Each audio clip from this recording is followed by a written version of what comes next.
Welcome to Virtual Dine, Learn, and Move, brought to you in partnership with Prince George's County Health Department, Suburban Hospital, University of Maryland Capital Region Health, and the Maryland National Capital Park and Planning Commission, Department of Parks and Recreation, Prince George's County.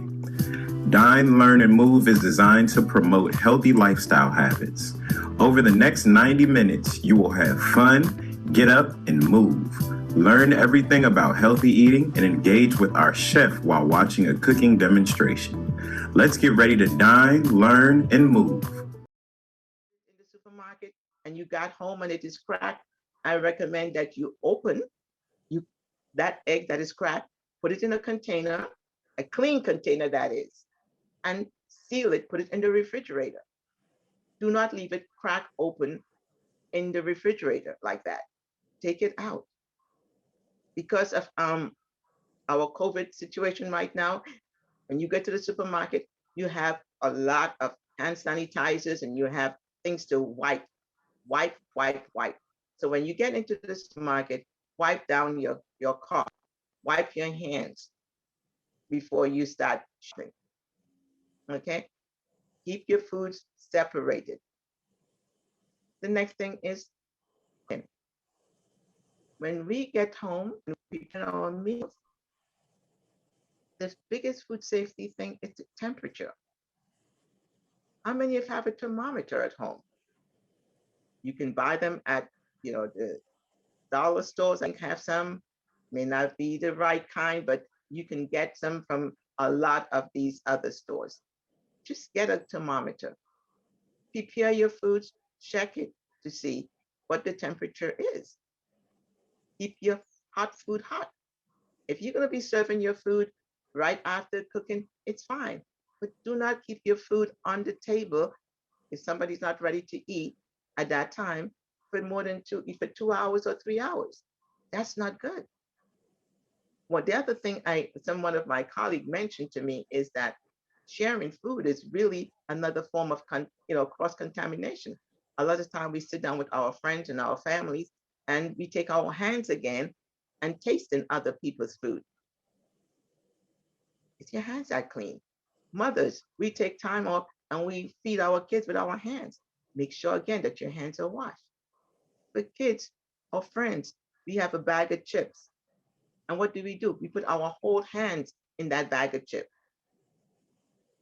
And our hands may not be clean. I wanted to mention that because I think it was Jasmine who really wanted me to put this in a slide. And she said, remind them that sharing food is also a way of sharing germs. So if you want to share something with a friend or colleague, put it in a separate paper plate and give them separate utensils. And I have to be reminded too with the utensils, a lot of us sometimes we go to not a cookout, we purchase food from a restaurant, and even if it's fast food, and we take in about 3 or 4 of those plastic forks or knives. And what do? We keep it in our car. And then next time we are ready, we go and we take up that, open it, and we start eating. Do you ever take time to look to see that same utensils, even though it was in a plastic container, it had been ripped? There have been holes in there, or you might have had it there for a long time. It is not safe to use it. Again, make sure you check it before you put it into the food and you put the food into your system. Cooking is very important that we cook our meats, our eggs, and our produce at a good temperature, 140 degrees or above is good. If you're using microwave, look at the package and see what it states, but 165 degrees or above is good. Check your labels to see how much. When we're using a microwave for heating, remember you need to stir the food in the middle, because the way that the food is cooked, you can think that this food the temperature is fine, but the middle of it, microwave heat from the outside, the perimeters. So you need to make sure that the inside of the package or the inside of the food, the middle of the food is already heat. How many times have you heat up your food and you sit down to eat, and then by the time you get to the middle of your food, it's ice cold or it's cold? So follow those instructions and check, stir the food up while if you microwave it. If you're cooking outside doing barbecuing, again, smoke using smoked meat or poultry, make sure that you use a thermometer. That is the really important. Cooking outdoor. In the summer, we have more food illness than any other time during the year because people are eating outside. Again, because our hands are not clean and we are touching each other. You are in outside and you're using your barbecue. People take a hot dog with their hands instead of taking a fork with it. People wipe their hands on their clothes, while they're outside, and then they go and they cross contaminate. They're eating again from whatever is being served. So step 3 is cooking. Step 4 is chilling. We need to make sure that we chill, that we keep our foods at a temperature in the refrigerator. After cooking your foods, don't leave it on the table for 3 and 4 hours. Bacteria can grow, and bacteria grows so rapidly. I remember during, and most of you might remember during college in a biology class, you wash your hands and then you take your fingers and put it on a petri dish, and then you see bacteria. You say, well, I just already washed my hands. Where did this thing come from? But it can cause food poisoning. It can make you sick very quickly. So check your refrigerator and check your refrigerator temperature. Set it at 40 degrees. And if the freezer should be at 0, do not, and when you're in your refrigerator, when you open your refrigerator, I say take a smell check. A lot of times there are foods in our refrigerator for more than a week or 2 weeks, and it starts going bad. And you said, something smells here. And you look around and you can't find anything. Check the whole refrigerator until you find what is causing that smell. If something is smelling in your refrigerator, that means you need to throw it out. Do not keep it. If you open a container and you see that there's little fuzzy things on top growing, a lot of times people just wash the top off and then eat it. No, throw the container away. Whatever is in there, it started growing. I've seen people throw it, well, just the top bad. No, throw the whole thing out. Do not just leave it there. Try to wipe your refrigerator out. And a good solution, sometimes you can use either one pot, you can use vinegar and water, or you can use a tablespoon of bleach and a gallon of water, and you can clean out your refrigerator. Try to do it as frequently as possible. When we are throwing foods out, don't leave it outside. I've seen people have left frozen meat outside to thaw out. That's not good. Leave it in the refrigerator. That's the best place to thaw it out. So you have less bacterial growth in the refrigerator. Again, watch what you're eating. If you take something out of the refrigerator and it needs to be heated up in the microwave, heat it up, unless it's supposed to be eaten cold. Wash your hands. If you take it out of the refrigerator, still wash your hands. This is the only way that we can keep our bodies safe from all these bacteria that is going around, that we can keep our family healthy. Yeah, we have a whole list of, if you're not sure, you can always check this information out. The FDA has a whole list of information that you can get, or even USDA or USDA, there's a whole list of different organizations that will help you. You can ask questions. We will be able to help department. We will be happy to help you with any questions that you may have. But remember, germs are harmful. They don't like us. They don't like you. And your only way of protection is trying to use this CSCC method. Clean, separate, cook, and chill your foods. When you're sharing your foods, make sure you use separate utensils for sharing your foods. Do not share it from your hands to somebody else's mouth.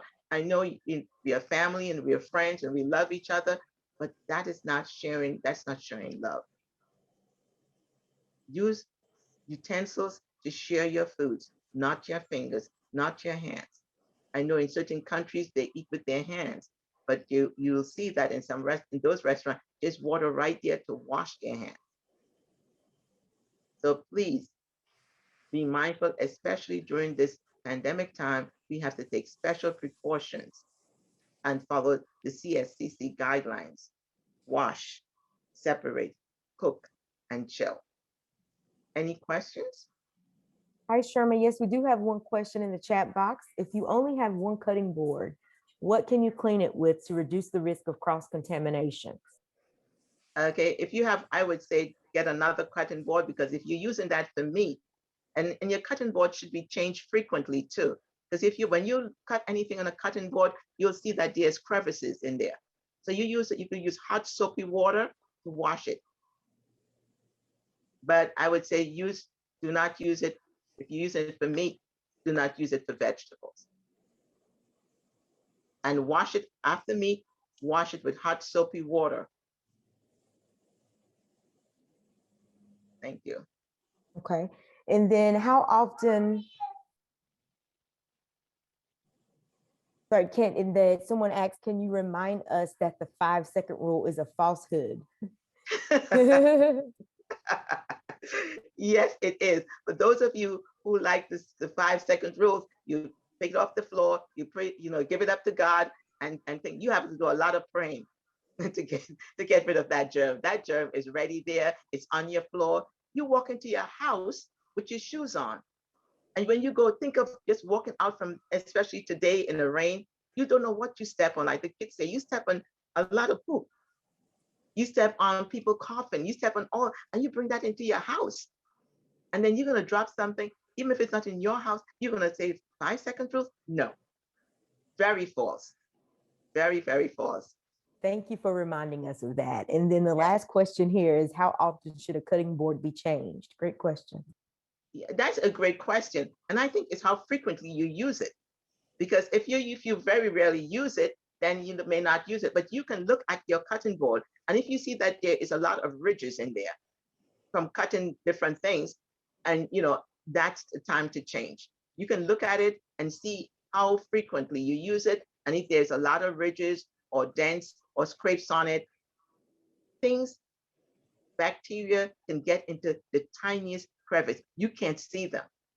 So watch at your cutting board and see if there's too much of little crevices and ridges there, and if it looks dark after washing it with soapy water or washing it with 1 pot bleach and a gallon of water, make sure that it's to sanitize it.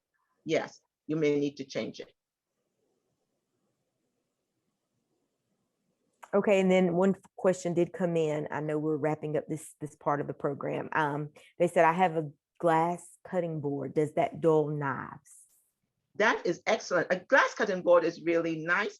You just have to be careful that you don't break it. But yeah, but that is easier to clean because there's very little ridges on there. So you can always wash that down. And the glass cutting board too, put it in your dishwasher too. And that would help. Wherein some of the others, the wooden cutting board, they may not feel well in the dishwasher, but a glass cutting board you will be able to, you can use it. Look at the instruction first to make sure it says dishwasher safe. That will be pretty good. Well, I thank you guys because the questions came right on time. We finished on our time. If you have any questions, you can send it out in the chat room, and I'm happy to turn this over to our chef. And then just a quick reminder that our recipes are not made to, it has to be this way. Whatever Chef Ross gives you, you can always adapt it to your own changes. And one of the recipes she had, and I'm not going to blow her bubble, but I did not have any broccoli at home, and I had cauliflower, and I used it. on her recipe today, and it was really good. So Chef Roz, I did alter your recipe, and I used cauliflower instead of broccoli, I think. So, and it came out very well. So nothing is carved in stone. Just make sure that, you use what you have at home. And this is what this is all about, using what you have and a guidance from our chef. So I would turn this over to our chef, Roz.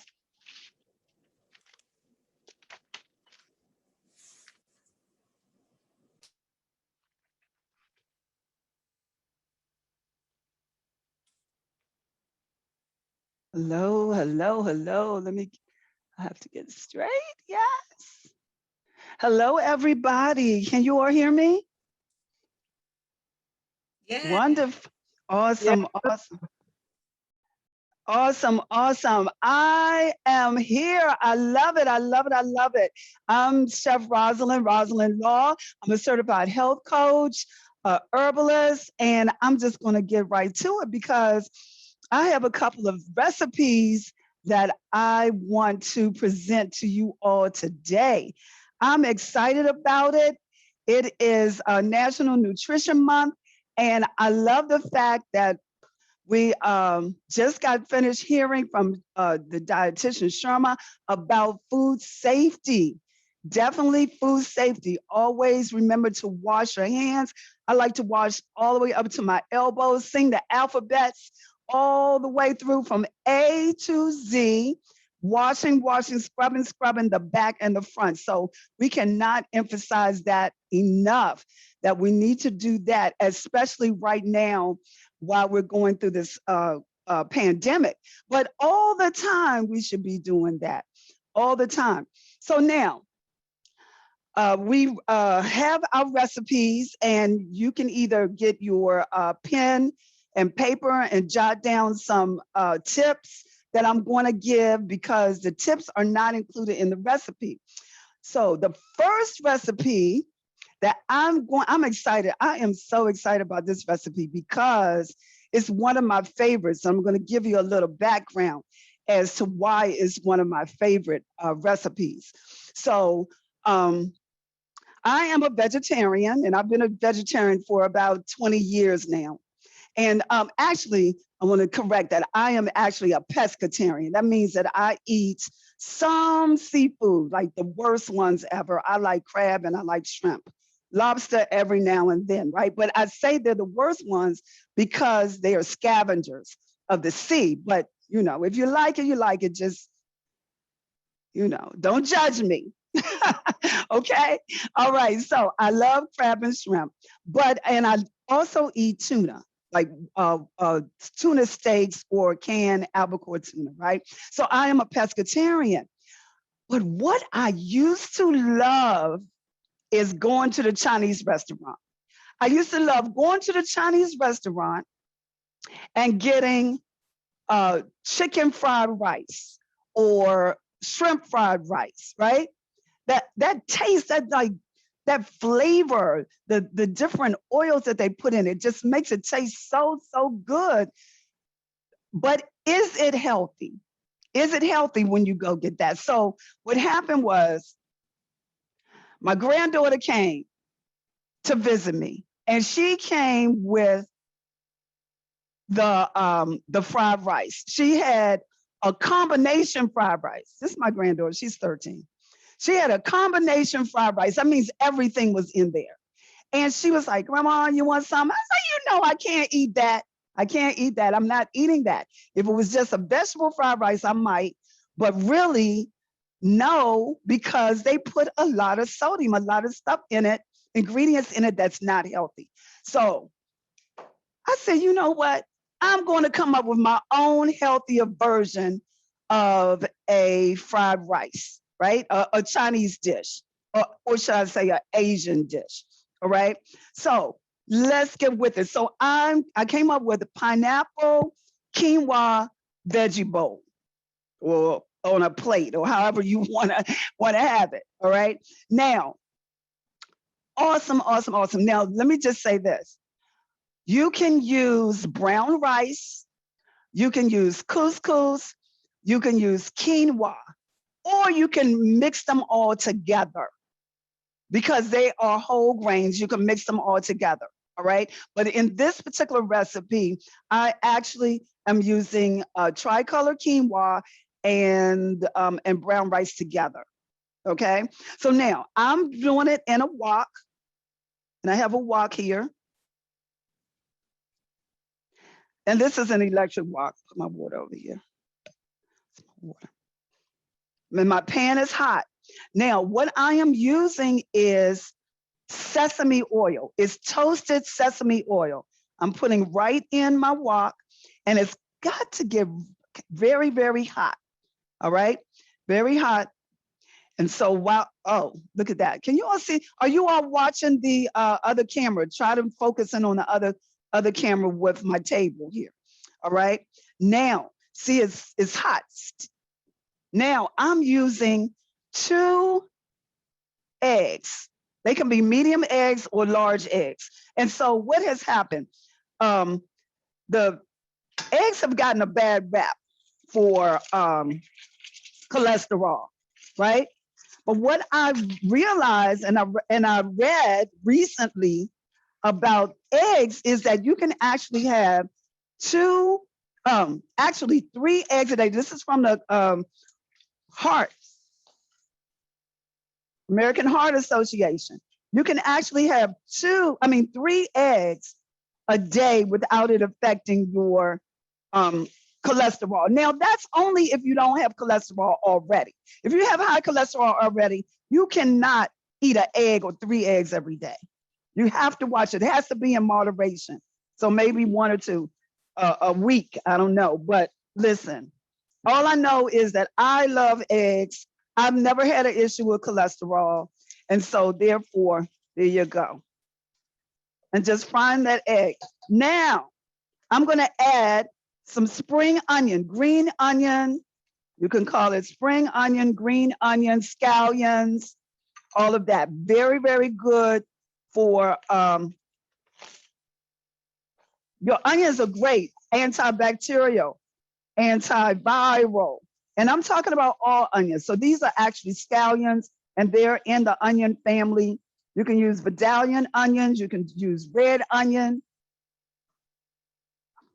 I love the smell of onions. Oh my goodness. I love it. I love it. Now what I'm going to add in here is some edamame. I don't know if you're familiar with edamame, but edamame is our soybeans, unripened soybeans.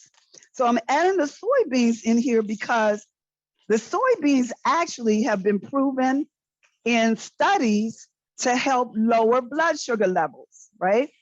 And then also my edamame high in manganese, magnesium, and iron. All right, so you want to eat to live. You want to add things to your food that is beneficial to life, period. All right. And not only that, the soybeans is high in protein. High in protein, right? And we need protein for energy, for strength, for our muscles, right? Now I'm adding red bell pepper. Red bell pepper, beta carotene, very good in vitamin A. Vitamin A is great for your vision. Beta carotene is great for the vision. And it's getting beautiful and colorful. Very, very nice. But vitamin A, very, very good for your vision. Also, it has vitamin C in it. I'm talking about red bell pepper. And it also gives it a nice, red bell pepper. I love red bell pepper. Using as with dips. You know, you can use guacamole with red bell pepper. You can use hummus with red bell pepper as a nice, healthy snack. And then you get a lot of great nutrients along with that, right? Amazing, right? All right, I'm just stirring it up here, mixing it well. This is the fun part of cooking, you know. If you don't know how to prepare food, this is the best thing right here. You just stir it up, stir it up. It's nice.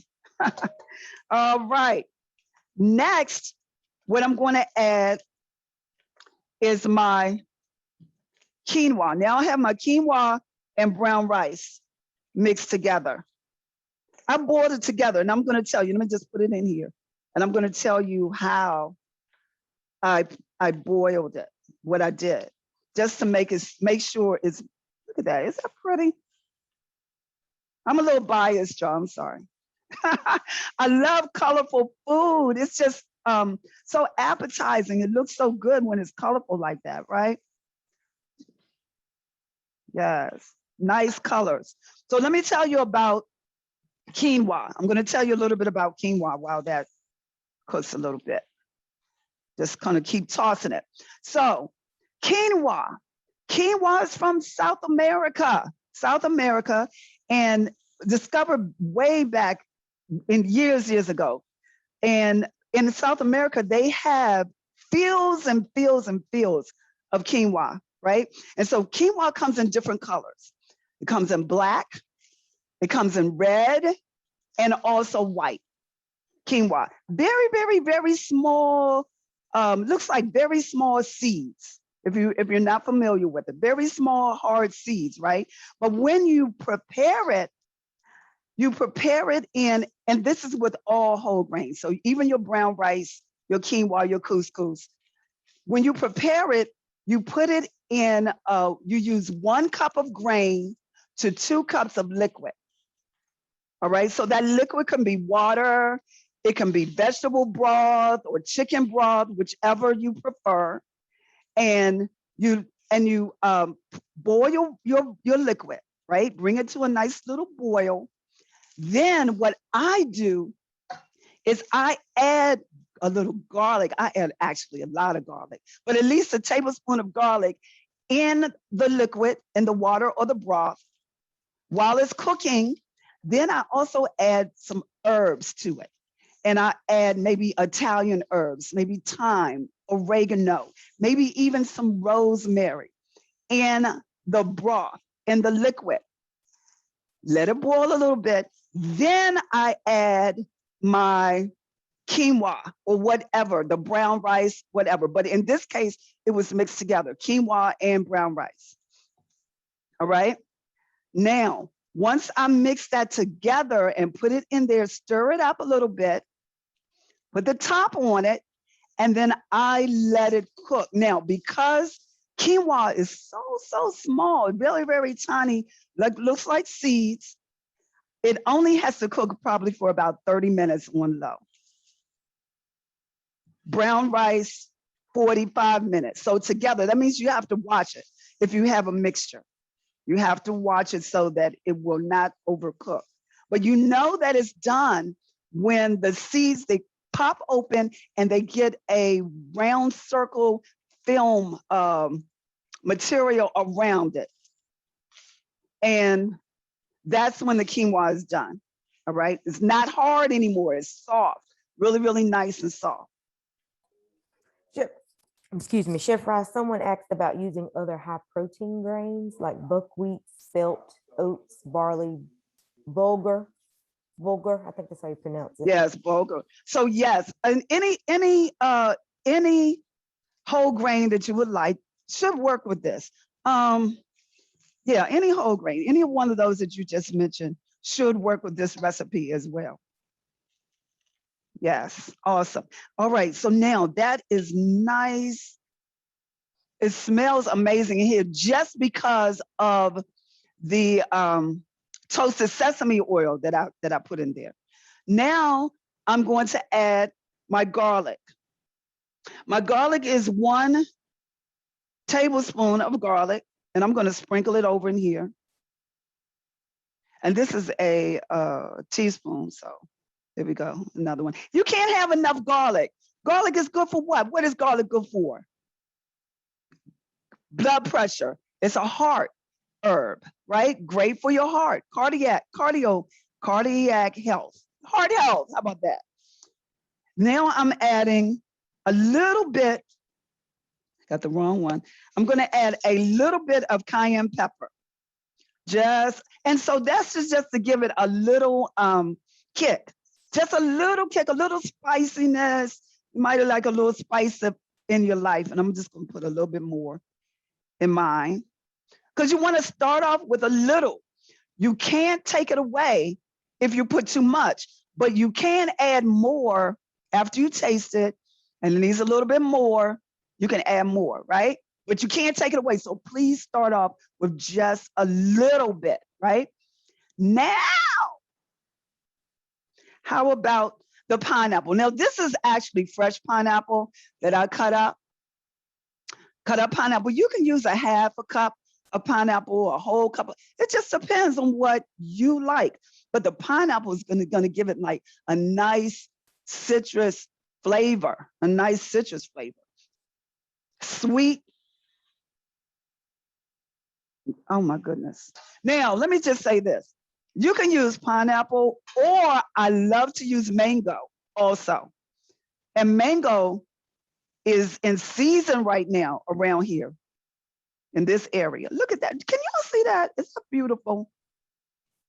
Chef Ross, someone asked, do we need to clean quinoa before cooking? Very good question. Very good question. The answer to that is yes. You need to wash your quinoa, but that holds true for your brown rice as well. And most of your whole grains. When I say most, it's of course not oatmeal, but definitely your brown rice, your quinoa, because it'll have the phytic acid.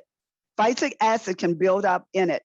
And so when you rinse your quinoa, you should rinse it really well. Rinse your brown rice really well before, and make sure you rinse off the water. Don't use the same water, and then boil your rice or your quinoa, whatever. But definitely you should rinse it. Also, remember, if they're whole grains and they come from the earth, I'm not sure what's happening to my computer. They come from the earth. Can you all still hear me? Yes, we can. Okay, Yes. just my computer just did something crazy. You know, we're at home. So I just want to make sure you all are still with me. So it comes from the earth. So that means that it might have some extra dirt in there. It might have rocks in there. You just never know what you might find. So you definitely want to. And that's another key point about food safety, period, is that you need to rinse and wash your food, wash your grains, and also beans, but that's another topic right there. Any more questions, Yolanda? No, not right now. Okay. All right. Does this look amazing? I mean, it smells amazing. I just want to say that. It smells amazing. So basically, that's it. That is it. My pineapple quinoa veggie bowl is done. You're just going to put it in a bowl, and I'm just going to use the same bowl here. But before I put it in the bowl, I'm going to go to the next recipe. But look at that. Before I put it in the bowl, and I did it. Can y'all see that? Look it in your camera. Yes. Beautiful, colorful, full of nutrients. I know exactly what I put in here as far as the condiments. No salt, right? No salt. Herbs and spices. Whole grain protein, and the whole grain is a complex carb, right? So beautiful, beautiful. And I'm going to dump this back in here because I have something I'm going to add to it, which is my next recipe. And the next recipe is you can call it a dressing, you can call it a sauce. I'm going to put it here. While you're getting that ready, a question did pop up. If you don't want to use fruit, can they substitute veggies?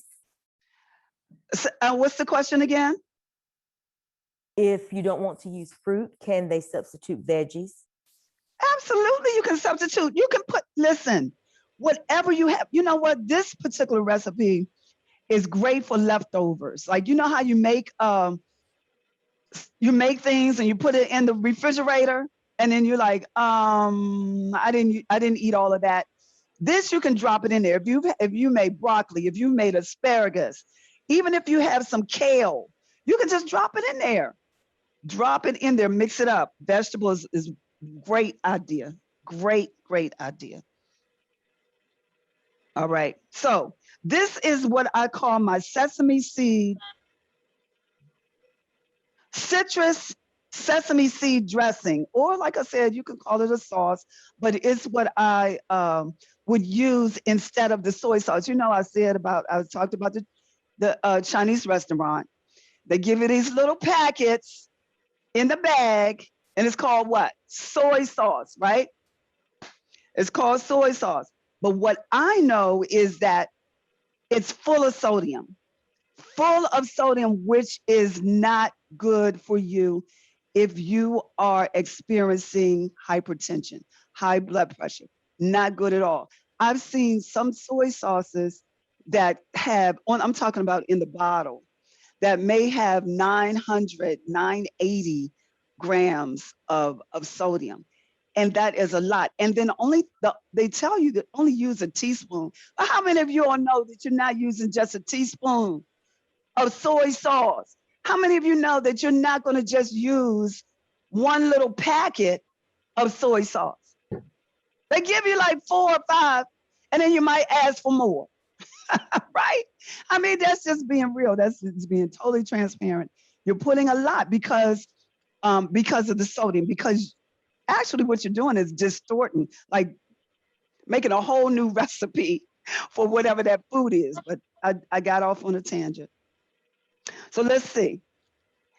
Sesame seed dressing. This is citrus. Now, let me just say this. I'm using pineapple juice. Now, you can use an orange juice if you like, right? But I'm using pineapple juice. So I'm using a half a cup of pineapple juice in my bowl. All right? Half a cup of pineapple juice. I don't know if you all can see me. Maybe I need to switch this. Do I need to switch this so you all can see? What you think, Yolanda? Do I need to switch so you can see? Yes? Yes, sorry, I couldn't unmute. Yes, that'll be good. You were on mute. I know. I kept clicking. I know, that's all right. It is okay. Okay, where's my grater? Oh, did I leave my grater?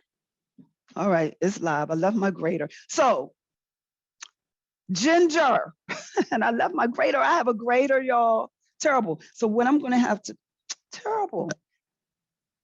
I left the grater in the kitchen. So use your ginger, all right? Just grate your ginger. Grate it. Fresh ginger. You have to peel it first. Why ginger? Ginger gives it that great Asian taste, that flavor that you need. It's a little spicy, and it's amazing. It helps you. And ginger is great for a lot of things, for digestion, for headaches. You know, ginger from ginger ale, right? When you're feeling a little nauseated and sick. But I'm not talking about Canada Dry ginger ale. I'm talking about real ginger ale, the real ginger ale from real ginger. So you want to grate your ginger in here. I'm going to have to do it in a few minutes, probably before I eat it.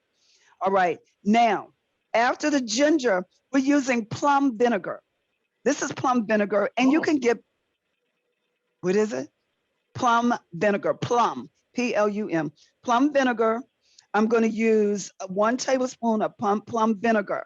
And it's you can find it at your Whole Foods, at your Giant, at your Wegmans, Mom's Market, any of those stores. You can find it. You can find it at a regular store, Safeway, whatever store that you shop normally. Plum vinegar. Gives it a nice little sweet plum taste. Vinegar, but on the side, a little vinegary taste, okay? All right, now we're getting a little bit of sesame oil. That same sesame oil that I put in here is toasted sesame oil, all right? I'm gonna put 1 tablespoon of sesame oil in there. Amazing. The next thing I'm gonna put in here is 1 tablespoon of coconut amino.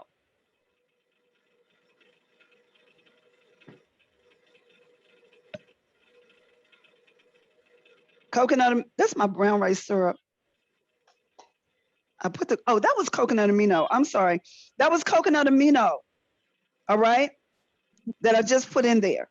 Sorry. That was coconut amino. So let me talk about coconut amino.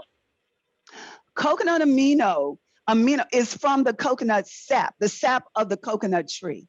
All right. Sap is pulled from the coconut tree. Now, why coconut amino and not Bragg's liquid amino? And why not soy? This is your substitute for your soy sauce, that little pack of soy sauce I was talking about. This is just substitute. So like I said, your regular soy sauce can be up to 900 or more milligrams of grams of sodium. All right. Now, liquid amino, like the Bragg's liquid amino, that will have less sodium, about 350 grams of sodium. And I'm talking about in 1 teaspoon, okay? So it's still a lot, but it's less than the regular soy sauce that they give you from the Asian store, all right? Now, the difference between the amino, the Bragg's liquid amino, is that it has amino acids in it.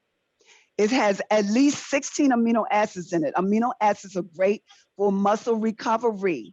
All right, great, and it tastes good.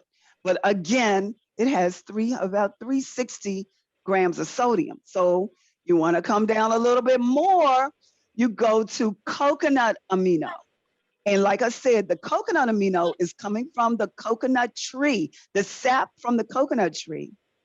But it only has in 1 teaspoon 90 grams of sodium, 90. So if you're experiencing hypertension issues, then you want to definitely go with the coconut amino, all right? And I don't really like a lot of salt or sodium myself, so that's why I chose the coconut amino over the Bragg's amino or the regular soy sauce. All right. All right, next. This is toasted sesame seeds.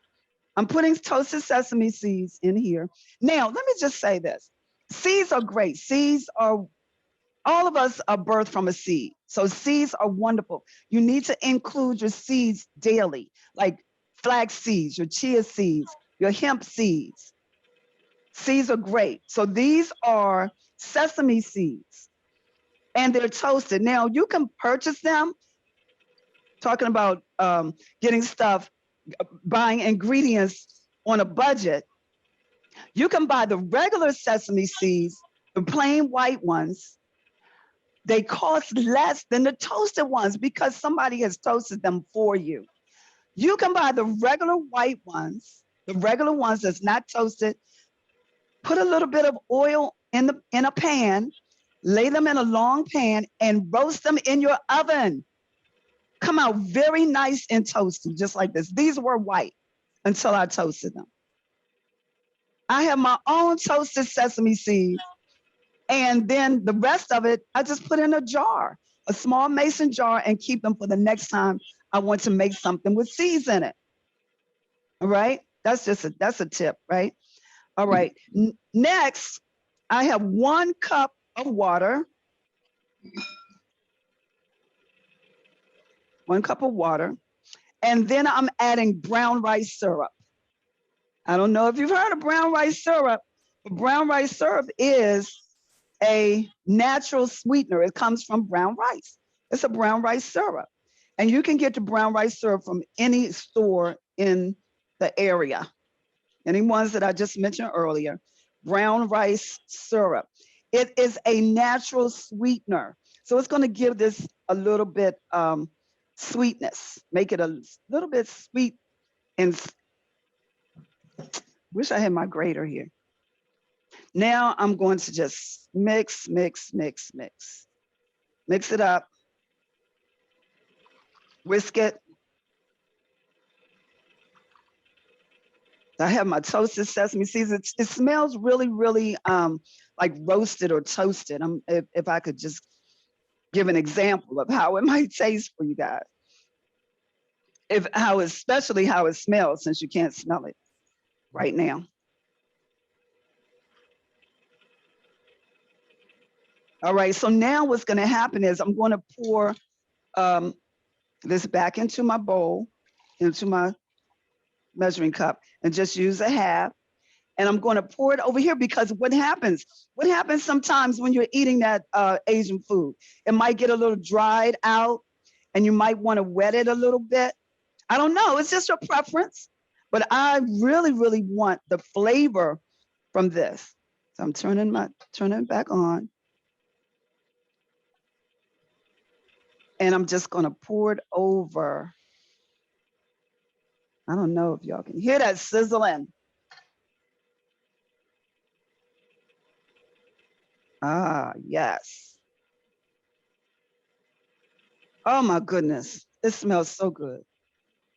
Yes. Hey, Ross, someone asked, is the syrup low glycemic for those who are diabetic? Definitely low glycemic. Definitely low glycemic. Because number one, it's a natural sweetener. It's not a refined sweetener, refined white sugar, or a sweetener. So it's a natural from the brown rice, but it's not very sweet at all in tasting it.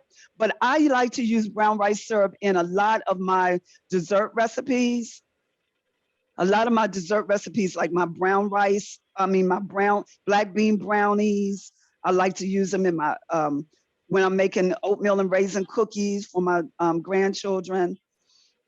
So it's not very sweet at all, very, very light. And so it is definitely friendly for the diabetic, or the person that's watching their sugar level. All right. Okay. Let me see. Oh, I'm doing good for time. Someone asked, yes. Someone asked, is it sweeter agave? I'm not sure if I understand the question. Is it sweeter than agave? No, it is not. It's definitely not as sweet as agave. Now, I like agave. People like agave, but first of all, let me just say this.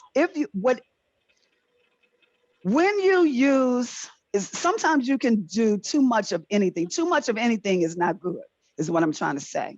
So even if you are using agave, if you're using honey, if you're using maple, 100% maple syrup, molasses, whatever it is that you're using to use as a sweetener, you make sure it's not going to be too much, and you're not going to use a lot of it. But agave, to answer your question, agave is definitely sweeter than this brown rice syrup.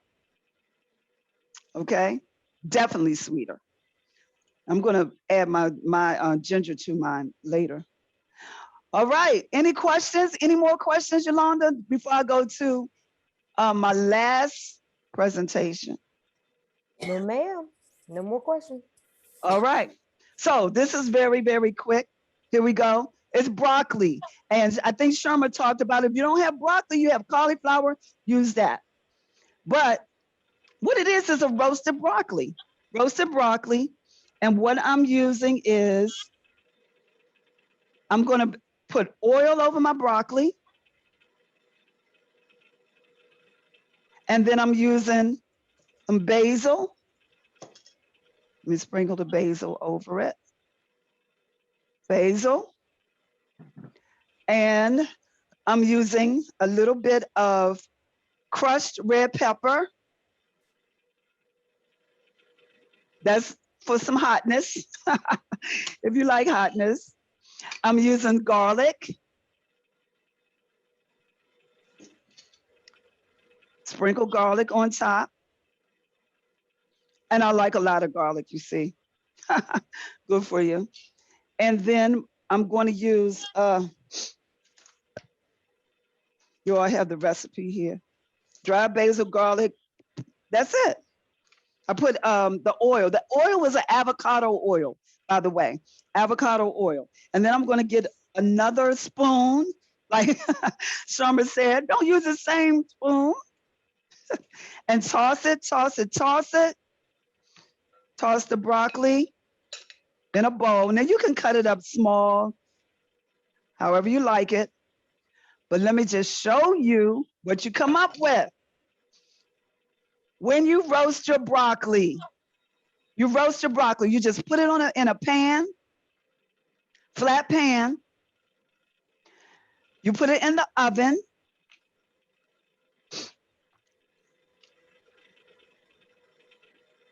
And you let it roast in the oven. I roasted this. I have it here, but it's the recipe. But I roasted this. I believe it was 400 for about. Well, I did it in my conventional oven, not in my regular oven. So in that oven, it took about 30 minutes to roast. All right. And you just want to roast it to get it to the consistency that you like. You might like it longer or not as long as far as cooked, the crunchiness. All right. Well, that's it. That is your oven roasted broccoli. I'm going to have any questions? I think I'm done. Any questions? I don't see any popping up now. So I think they're just enjoying what they see, wishing they could taste it. Ah, look at that. Amazing. I'm going to put my broccoli here. Look at that. And it has my sauce on it. And that's a meal. How about it could be sides? How about sides? Like, is that a meal? No, actually, you can eat this with your baked chicken or fish or meatloaf or turkey meatloaf. Or you can just you can add shrimp, or you can just eat it just like this, like I'm going to do. All right. Is that wonderful?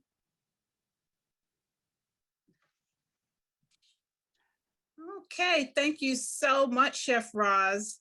Thank you. Look delicious, simple things that we can try at home and incorporate into our healthy lifestyle. So thank you so much. Okay, so we're going to move along. We have a couple of final things before we close out. We want to remind you that we need your feedback in completing the Dine, Learn, and Move evaluation.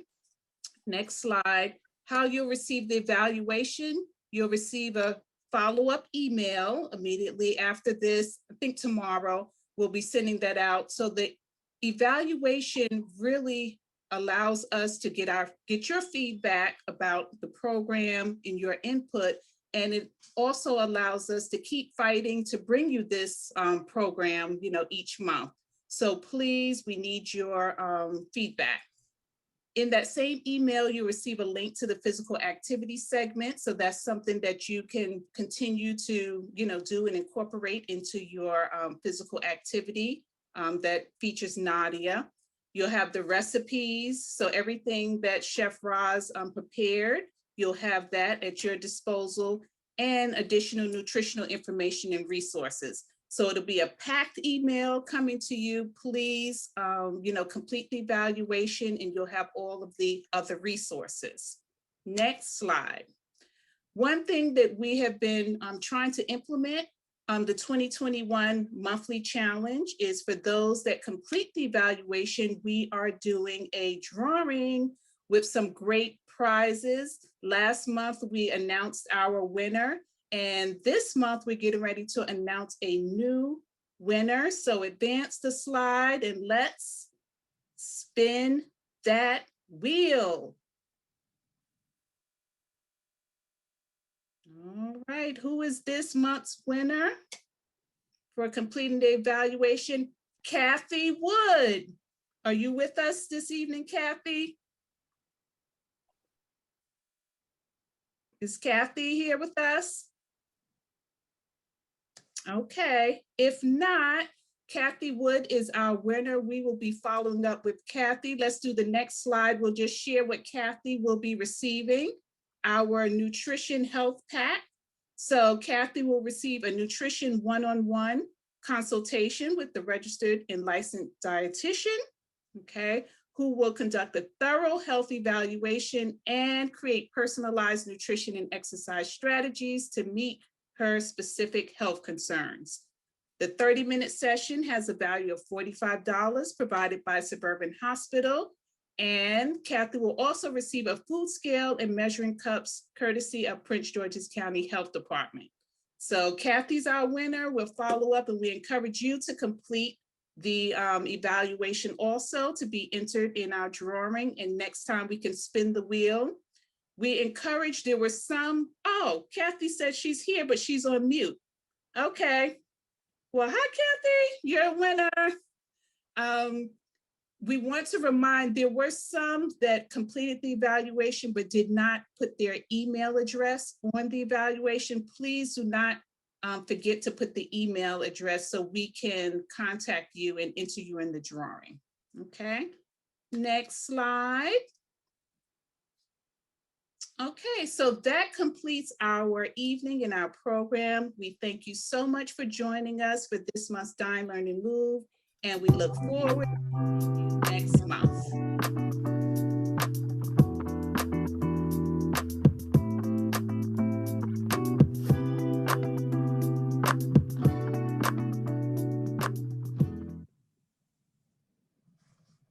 All right, thank you all so much for joining us. It's so good to see you all.